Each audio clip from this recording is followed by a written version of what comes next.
Hello, everyone. Happy Monday. Welcome back. A new week. Thank you so much to everyone who's watching, who's listening, however you are consuming this episode. We're appreciative of you taking some time out of your day to hear about the journey of a new guest. As you can see, I have Jake with me, who transitioned from the classroom into instructional design, which is a very popular field right now that a lot of people look to transition into if they're making that move out of the classroom. So looking forward to hearing your story, Jake. Thanks so much for jumping on here with me. Absolutely. Yeah, so typically, if you watch the show, listen to it, we start off just kind of going over what's going on in our week ahead. So I have a lot going on this week that are like on two very opposite sides of the spectrum here. So coming up on Tuesday, I will be going to the Dropkick Murphys concert. I'm way too old to be doing these things, but we got to get into the pits. We'll see how it goes. It's standing room only. It's been a while since I haven't like at least had a seat to like rest my knees and back during a concert. So we'll see how that all goes. Wish me luck here on Tuesday. If there's a call off on Wednesday, you'll know why I injured something. But so that's Tuesday. Looking forward to that. And then on the other side of things, my wife and I are going to a musical on Friday. And in Lancaster, they are putting on 9 to 5, the musical. We just watched the movie for the first time about a week and a half ago. So looking forward to that as well. A nice night out, a child-free night out. So looking forward to that as well. Thanks to my mother-in-law for babysitting. Appreciative. So that's what's motivating me throughout the work week. Some goals I have pretty heavy in the internship season right now as we're opening up internships for the summer here. So doing a lot with that right now, utilizing some different job boards to get those things posted. I will be attending a few more campus recruitment events in these coming weeks here. So preparing for that as well. Last time we probably got about 150 students that stopped by our table, which is really encouraging to see, everyone that's getting excited, especially about like sustainability and things like that, which align with our core company values. So looking forward to just kind of imparting that on more people. And then the win from the week before was just kind of that successful job fair and being able to do that, to connect with students that were close to some of our local factories. So, getting to see what drives, the prospective employees and what they're looking for when they start their entry level positions. So we know what to do on our end to make people satisfied employees. So that's what's going on in my week. Jake, what's going on in your world this week? Let's see. I'm old, so I have a doctor's appointment Tuesday. To take care of yourself, it's important to take care of, you have to take care of those kinds of things. Yep. Um, let's see, personal life. We've got conferences coming up. I have a son, so we have parent conferences at the end of the week. So have that going on. He's a half day Thursday and a day off Friday, so it's going to be extra parent time at the end of the week. Right. Um, let's see, work stuff. I have, and I can get into this a little bit more when I talk about actual work stuff, but I have a lot of projects that I juggle. So it'll just be trying to balance priorities and getting some things done, getting some things off the checklist as I go throughout the week to try to keep as many people happy as I can. Yeah. Let's see, a win from the last week. One of the projects had some things that I had to go through and make edits to a project, and it's long, like super long. And it took longer than what I expected because there was more to it than what there should have been.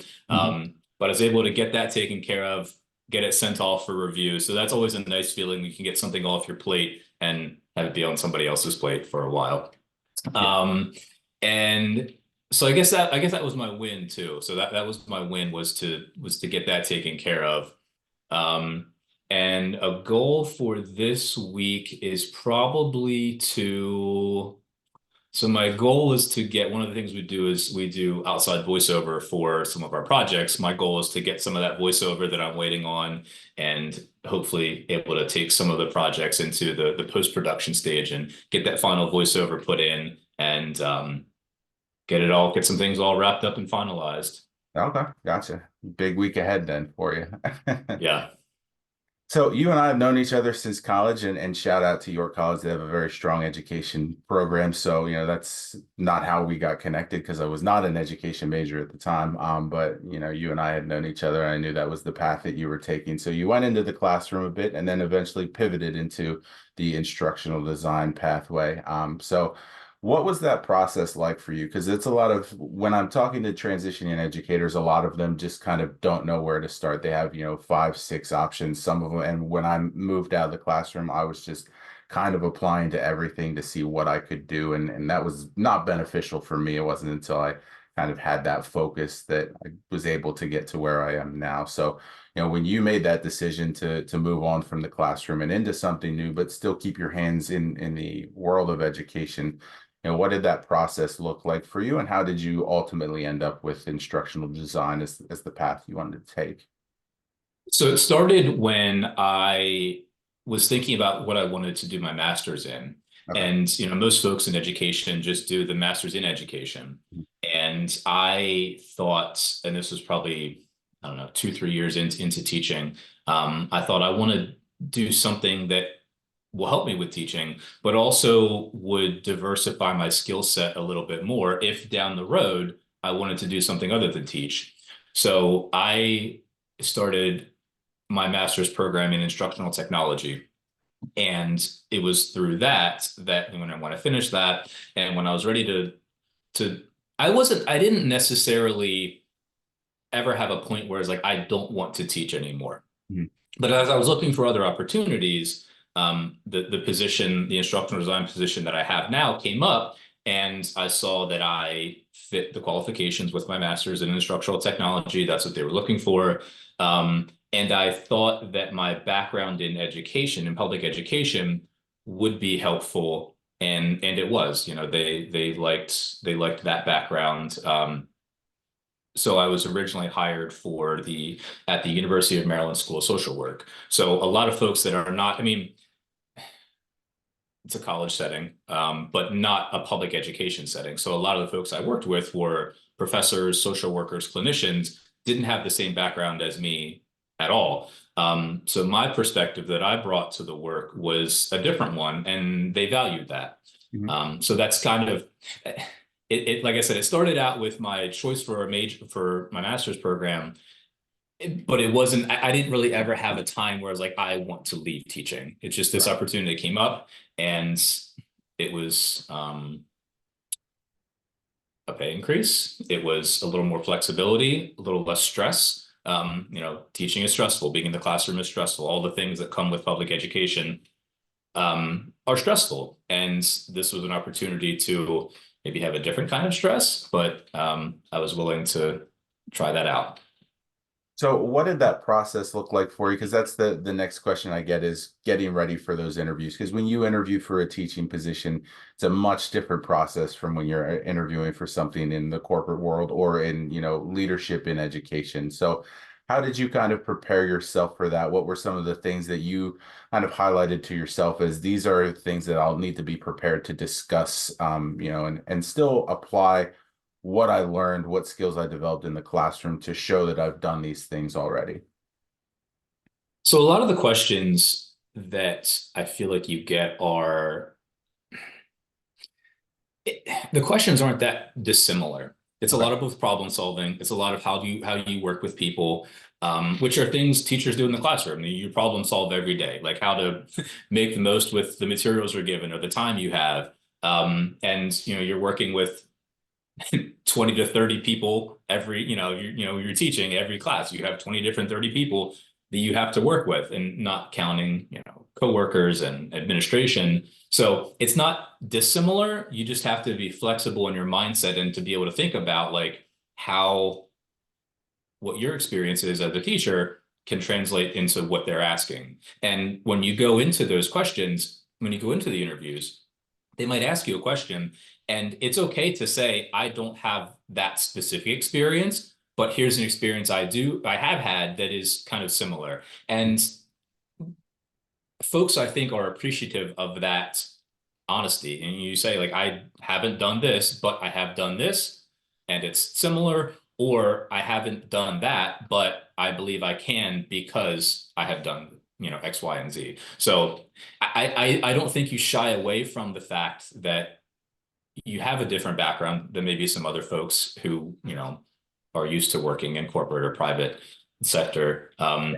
You embrace the experiences that you have, because even though you don't have those corporate or private experiences, you have experiences that they don't have. And that's you focus on those differences, and instead of making it a detraction on your side, it's a plus. It's something you have that no that they don't have. Right. Okay. Makes total sense.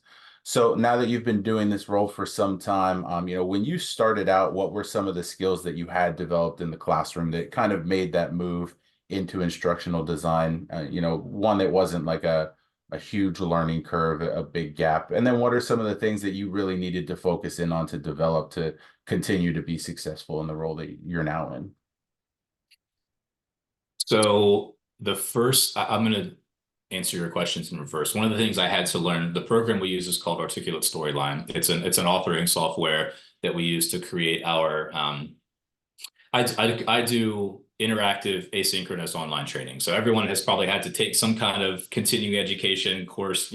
Even I worked at Lowe's part-time when I was younger, and we had to do them. Like you click through and you have to do them every year. A lot of organizations do sexual harassment training or other kinds of trainings that like you have to do it. And that's what I do. Like we create those. Mhm. So the program we use, I had never used before. And I went into it and I said, I've never used this program before. And fortunately, the organization I work for it is very accommodating in terms of we will help you learn. If you're willing to learn, we will help you learn. So that was the big thing. Like I went in and used the software every day that I had never used before. Yeah.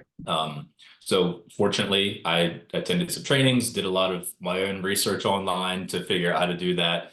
Um, Working with audio, like I mentioned earlier, we do voiceover. I had never worked in Adobe Audition or anything like that. I work on that now.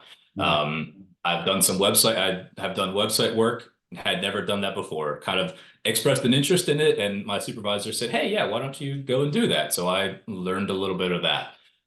So I guess in general, it's being willing to do something outside of what your job description is, whereas in education you teach, like that's it, like you teach your classes, you teach your content, it's told to you what you need to teach, sometimes even the lessons you have to teach. Mhm. Whereas outside of education there's a lot more flexibility, and I think to be successful you have to be willing to take those opportunities within reason. I think the other thing that's important is to be able to learn when to say no or Mhm. when to set boundaries, because if you're always saying yes, you're going to become burnt out, and that's not good for you. It's obviously not good for your organization.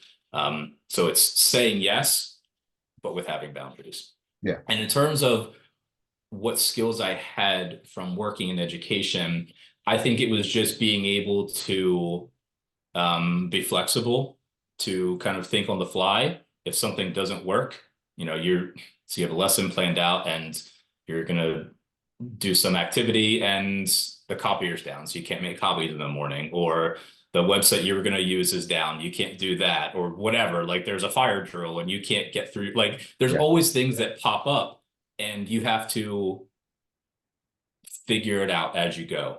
And that's a skill that's useful everywhere. And I think it's one that folks in education have more practice dealing with than maybe folks that don't. And I think it's also dealing with, I think about kids who don't want to do what it is you want them to do. And there's ways to like kind of talk through that to get them to do it. Yeah. So that, I don't want to say negotiation, but that skill of being able to advocate for what you want to be done is helpful. Like if you can get folks to kind of get on board with what your ideas are, that's something that is definitely helpful. Yeah, absolutely. So now that you've been in this position for some time, and I always like to give this to anyone who's watching or listening who's looking to make their own transition into something new, not necessarily from education into something else, but just in general, sometimes just starting over is kind of that overwhelming portion. So now that you've been doing it, what are some of the things that you have found that you enjoyed most about it and kind of keeps you motivated in maintaining the position that you're in and continuing to build your skills and grow in this field? So the thing that made this significant to me is we work in children's and youth behavioral mental health. So we provide training for folks, professionals out in the working world who are directly working with kids and families. And, as a parent myself, I think about the fact that I hope me and my family never need the kind of services we work with. But if we do, I want the folks who are working with us to have the skills needed. And that's kind of that's what my role is, to help prepare those professionals. So if you were in education because you care about kids and the well-being of kids, that transitioned well for me into this role. Mhm. So that's what's important to me, and that is what makes our work meaningful. Um, the folks I work with are really smart, like much smarter than me. Like we work with PhDs and folks who are writing. They work with legislators to write legislation. It's just that I am continually overwhelmed by the quality of people I work with, and that makes it easy to get up and come to work every day. And when Yeah. I say come to work, I mean like into my office across the hall from my Yeah. bedroom because I work from home, so that helps too. Yeah. So it's fun. It's the meaning of the work and being able to work with people who you respect. It makes it like that's makes me enjoy my job. Okay, gotcha. Now, did the a question I get a lot, and you may have too, if you're talking to transitioning teachers, is the imposter syndrome question. You've been in the classroom so long, that's all you've known, that's all you've done. Now to start something new, the doubt starts to creep in. Even if it's to the point where you've gotten the offer, you've gotten the job, you're starting now, it's still you get those questions. Can I do this? Can I be successful in this? So, for you who still kind of had a position that was in education, but very different, working with, different people and from different levels of education, like you alluded to. Was that ever something that you had to deal with? And how do you, even now, talking about how you're overwhelmed with the level of skills that some of your colleagues have, how do you kind of keep yourself motivated to be a part of that team? I think what helps me is the fact that I know that I know that I know my area better than the other folks that I'm working with. Like Mhm. they might be incredibly smart and they can write journal articles and they can do all of the things that they do, but they can't do what I do. They Mhm. can't translate that research into a format that makes folks engaged when they take that training. So Right. like you have to be confident in your own skills because you have to remember they hired you in the first place, right? Like you did something, you showed them that you are competent, they trusted you, so you need to trust yourself. So I think it's that. It's that like I might not be as smart as the other people I'm working with, but they rely on me to do my job because they know that I know my role and what I'm doing in my work better than they do. Mhm. And that's I think probably that's what we all need to remember. Like I need to remind myself of that sometimes, but like, that's what I would tell folks is that you were hired for a reason. If you got the job offer, they want you. You probably weren't the only person that they interviewed, right? Like they chose you from among however many other people. They want you and they believe in you. So try to remember that and believe in yourself. Yeah, absolutely. Now, with you being in instructional design in almost a healthcare type capacity, was that kind of what you wanted to do as well? Because I know there's a lot of different paths you can take, even in instructional design and creating these courses. You alluded to it, even positions like at Lowe's, retail positions, anything is going to need someone to be Yeah. instructional design. So, what appealed to you the most about this specific role that has you more satisfied than pursuing others? Yeah, so I think it was the fact that, like I said before, the work is meaningful, Mhm. right? Like the work I do, the courses I create, the trainings I make are helping professionals to better serve kids and their families who are in some need. Like it's we work with folks, we create trainings for folks in families who are going through foster care and adoption, folks who have trouble, kids who have trouble learning in the classroom that have executive function challenges. So all kinds of kids and families who need something, Mhm. and they are looking for help, and we're providing that to them. So it's the fact that it's meaningful. Not to say that like if I were working for a corporation who is creating a training for their employees on how to I don't know, run the machine making widgets at their factory, right? Like that's okay, that's important because but it just might require a little more thought as to why it is important and why it is meaningful. But for me, this position, it's very easy. Again, I've said a couple times, being a parent, it's very easy for me to see how this work is meaningful and it's impactful. So yeah, and I think that's it. Like being able to easily see the impact of the work I do. Okay. All right, gotcha. Now, without, diving too deep, because I'm sure there's a lot that goes into your day, but I'm sure when people say, what does a typical day look like for you? It's very different. And to an extent in the classroom, it's different every day, but you know what you're going to do, or unless, like you alluded to, the copper is down, the websites crash, things like that. Technology is not your Yeah. day. But for the most part, you already have days, weeks planned out ahead. So going from something that's so structured, such as in education, to something that seems like now is more project driven, how was that transition for you, and how did you kind of adapt, learning to work day to day as opposed to having these far out plans? Yeah, it is a challenge, especially when you have multiple projects at different stages simultaneously. So kind of how it works is we work with a partner and they send us a script, usually in a Word document. We have a curriculum specialist who is on my team who takes that and writes it in more of a lesson format. And it's not that different from education in that you take maybe what's in the textbook and then you rewrite it and come up with activities to teach to your kids. Mhm. It's kind of similar, right? Like we're teaching adults, but it's kind of similar. Mhm. So, and then that comes to me and I, like I said, make it interactive and interesting. So I how do I tackle it day to day? I almost kind of do it more week by week, like kind of the beginning of the week or at the end of the previous week.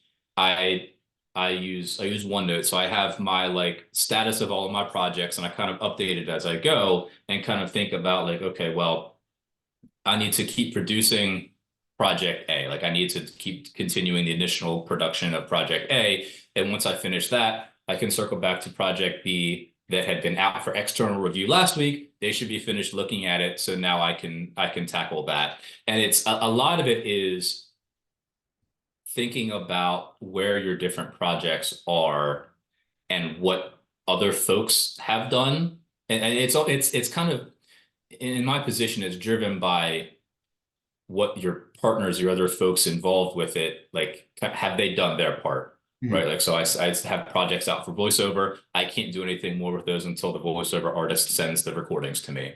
I can't do a second version of a project until I collect all the external reviews. Okay. So a lot of it is kind of a waiting game. Right.